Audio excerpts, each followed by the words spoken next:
we are back at it today, and today our task is to start to frame the interior of the bus. Come on along. Today we are installing framing on the inside of the bus. The first step is to cut the 3/4 inch plywood into 3-inch strips.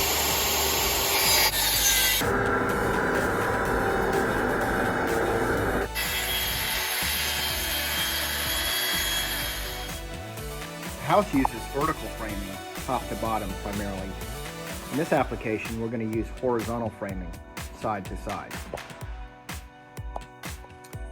On the bus, there's structural members that are made out of steel, and they're spaced every 2 feet. There, etc. It goes all the way back. And then there's a structural member right there, which we're not going to mess with.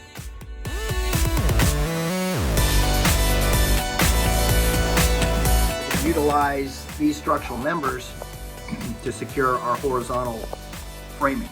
And for that, we're going to use 3/4 inch plywood, and we're ripping it down into 3-inch strips. Okay, snap the line.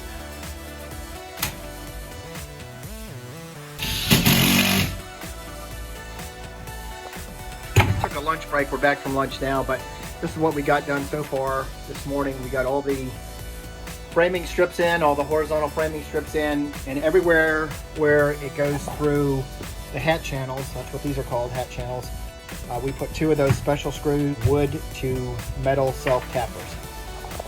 Over here on this side of the bus, we got the chalk line snapped, and we're doing a little bit of extra special framing around the windows so that when the finished work goes in, it'll be solid and have something nice to attach to.